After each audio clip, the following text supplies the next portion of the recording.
Hello दोस्तों। तो आज की कहानी है मायके का एहसास। अम्मा, आपकी ये साड़ी कौन लाया है? कितनी सुंदर है ये तो। अरे वाह अम्मा, आपके पास तो इसकी मैचिंग की चूड़ियाँ भी है। अम्मा देखो, जब हम बड़े हो जाएंगे और हमें लड़के वाले देखने आएंगे, तब हम तो आपकी यही साड़ी पहनकर उनके सामने जाएंगे। देखना, झट से हमें पसंद कर लेंगे। अपनी 11 साल की बेटी जूही के मुंह से ये सुनकर सुनीता के चेहरे पर एक प्यारी सी मुस्कान आ गई। प्यार से बेटी के माथे को सहलाते हुए बोली, अरे लाडो बिटिया, ऐसा क्या है इस साड़ी में? कितना बोलती है मेरी गुड़िया रानी, अभी से अपनी अम्मा को छोड़ने की बात करने लगी हो। जब तुम शादी के लायक हो जाओगी, तब हम इससे भी अच्छी अच्छी साड़ियाँ लाकर देंगे अपनी लाडो को। लेकिन अभी तो तुम्हारी उम्र ही क्या है, अभी तो तुम अपने गुड्डे गुड़िया का ब्याह रचाओ। नन्ही सी जूही माँ की बात को पूरी तरह से तो नहीं समझ पाई, लेकिन माँ की वो गुलाबी रंग की बंधेज की साड़ी उसे इतनी छोटी उम्र में ही इतनी भा गई थी कि जब भी माँ अलमारी खोलती, जूही झट से उस साड़ी को निकालकर जैसे तैसे पहनने की कोशिश जरूर करती। सुनीता जी के भी बहुत सारे अरमान थे अपनी बेटी को लेकर, और हो भी क्यों ना, जूही उनकी इकलौती संतान जो थी। जूही के पिता अक्सर काम के सिलसिले में बाहर ही रहते थे, लेकिन सप्ताह की छुट्टी में वो घर आ जाया करते थे। फिर तीनों खूब मस्ती करते थे। उनका जीवन हंसी खुशी बीत रहा था, लेकिन वो कहते हैं ना कि होनी का लिखा कोई नहीं टाल सकता। कुछ ऐसा ही जूही के साथ हुआ। एक बार तीनों घूमने के लिए बाहर जा रहे थे कि रास्ते में उनकी गाड़ी का एक्सीडेंट हो गया। काफ़ी दर्दनाक हादसा था ये। जूही तो बच गई, लेकिन उसके माता पिता दोनों की मौत हो गई। जूही के बाल मन पर भी इसका गहरा प्रभाव पड़ा, और जो जूही इतना बातूनी थी, वो तो गूंगी गुड़िया की तरह हो गई। अभी उम्र ही क्या थी उसकी, पूरे 12 साल की तो हुई थी वो, और इतनी छोटी उम्र में सिर पर से माँ बाप का साया उठ जाना किसी दंड से बढ़कर था उसके लिए। जूही के माता पिता के गुजर जाने के बाद उसकी दादी उसे अपने साथ गांव ले आई। उन्होंने ही जूही की आगे की परवरिश की। आज जूही पूरे 21 साल की हो चुकी है। वक्त कैसे बीत गया कुछ पता ही नहीं चला।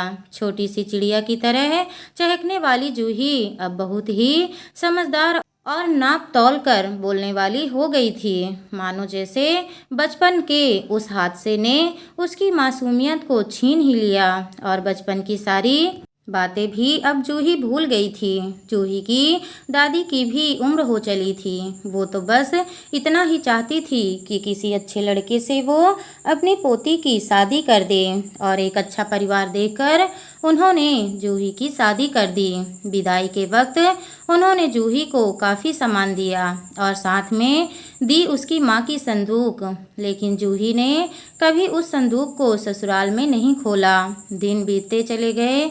एक दिन जूही की दादी भी चल बसी, और अब तो जूही भी अपने परिवार में रच बस गई थी। आज उसके घर में सब बहुत खुश हैं, क्योंकि जूही ने एक बेटे को जन्म दिया है। लेकिन जब रस्मों रिवाज निभाने का वक्त आया, तो जूही की सास ने कहा, जूही के पीहर में तो कोई नहीं है। माँ बाप तो बचपन में ही गुजर गए थे इसके, और अब दादी भी चल बसी। फिर उसके पीहर का नेम कौन लाएगा? इस बात को सुनकर जूही को बहुत दुख हुआ। जो दर्द आज तक सीने में दबा कर रखा था, मानो किसी ने उसके इन घावों को फिर से कुरेद दिया था। उसकी आंखों से आंसू टपक पड़े। लेकिन जूही के पति राकेश ने अपनी माँ से कहा कि माँ, कोई बात नहीं, अगर जूही के पीहर का नेंग नहीं आ पाया तो हम अपनी तरफ से सामान खरीद लेंगे। लेकिन राकेश की माँ जो पुराने ख्यालात की थी, उन्होंने कहा, बड़े बूढ़ों ने कुछ रिवाज सोचकर ही बनाए हैं, हम उन्हें बदल तो नहीं सकते, और वैसे भी रिवाज के मुताबिक पीहर से लाए हुए कपड़े पहनकर ही पूजा में बैठते हैं। अब राकेश की माँ के आगे ज़्यादा कुछ नहीं बोल पाया। तब जूही की सास ने उसे कहा कि वो अपनी मामी से बात करे और उन्हें नेंग भेजने के लिए बोले। जूही तो पहले से ही जानती थी कि कोई रिश्तेदार उसे नेंग नहीं भेजेगा। वैसे भी रिश्तेदार सब कहाँ सगी होते हैं। फिर भी सास का मन रखने के लिए उसने अपनी मामी को फ़ोन किया। मामी ने बिना कुछ कहे ही फ़ोन काट दिया। आज जूही को अपनी माँ की बहुत याद आ रही थी। उसे लग रहा था कि काश माँ उसके सामने आ जाए और वो उनसे लिपट कर रोए और अपना दिल हल्का कर ले। उसे दादी का शादी में दिया हुआ संदूक याद आया, जो उसकी माँ की आखिरी निशानी थी। आज तक उसने कभी उसे खोलने की हिम्मत नहीं की, लेकिन आज उसने उसे खोल लिया। जैसे ही उसने संदूक को खोला तो उसमें हाथ से बुने हुए ऊन के 2 जोड़ी बच्चे के स्वेटर रखे हुए थे। अब जूही ने धीरे धीरे संदूक से एक एक सामान निकालना शुरू किया तो माँ की चूड़ियाँ, उनकी बिंदियाँ, कुछ पैंट शर्ट के कपड़े और कुछ खिलौने, ये सब उसने बाहर निकाल लिए। जब संदूक में से उसने इतनी चीज़ों को बाहर निकाला तो अचानक उसकी नज़र एक कपड़े पर पड़ी जिसमें कुछ लिपटा हुआ था।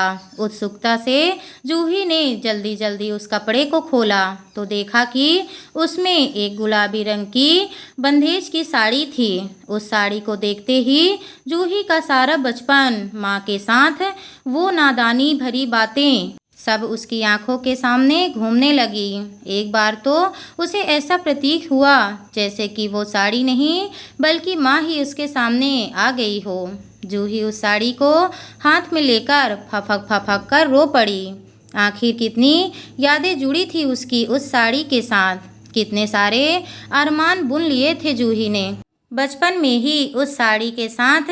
ये माँ की साड़ी ही तो थी जिसे लेकर उसने अपने आने वाले भविष्य को भी सुनिश्चित कर लिया था। और आज जिंदगी के उस मोड़ पर वो साड़ी उसे मिली जब उसे मायके की कमी महसूस हो रही थी, जिस वक्त उसे अपनी मायके के नेंग की सबसे ज़्यादा ज़रूरत थी। उस वक्त उसे ये माँ की साड़ी हाथ में लेकर ऐसे लग रहा था मानो आज उसका मायका ही उसके सामने खड़ा है। आज माँ की साड़ी ने जूही को एक बार फिर से मायके का एहसास करवा दिया था। शादी से पहले तो वो माँ की साड़ी पहनकर लड़के वालों के सामने नहीं जा पाए, लेकिन आज शादी के बाद अपने बेटे के लिए की जा रही पहली पूजा में उसने अपनी माँ की वो साड़ी पहनकर सबके मुंह को बंद कर दिया कि उसके मायके से कोई नेंग नहीं आया।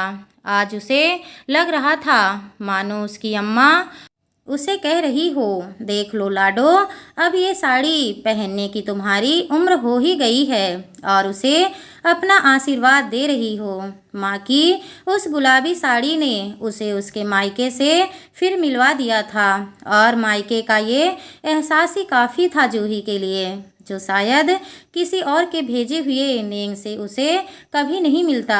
जो आत्मीयता और प्यार माँ की उस गुलाबी साड़ी से जूही को मिला था। दोस्तों, ये बात बिल्कुल सच है कि बेटियाँ माँ की परछाई होती है और बचपन से ही उन्हें अपनी माँ की तरह दिखने का शौक़ होता है। इसलिए छोटी उम्र से ही वो माँ की हर चीज़ से अपना जुड़ाव महसूस करती हैं। जब तक मायके में माँ होती है, बेटी हर चीज़ पर अपना हक जताती है, लेकिन माँ के चले जाने पर बेटी कब समझदार बन जाती है, ये बात तो वो खुद भी नहीं जानती थी। सच ही तो कहते हैं, माँ तुम होती हो तो सब होता है, जीवन में तुझ बिन कुछ ना होता है। मायके की याद में ये दिल मेरा हरदम कितना रोता है। तो दोस्तों, उम्मीद करती हूँ कि आपको हमारी कहानी पसंद आई होगी। कहानी पसंद आई होगी तो वीडियो को लाइक करें, और चैनल पर नए हैं तो चैनल को सब्सक्राइब करें, और हाँ, नोटिफिकेशन बेल को ज़रूर दबाएं ताकि अगली वीडियो आप तक सबसे पहले पहुँचे। धन्यवाद दोस्तों।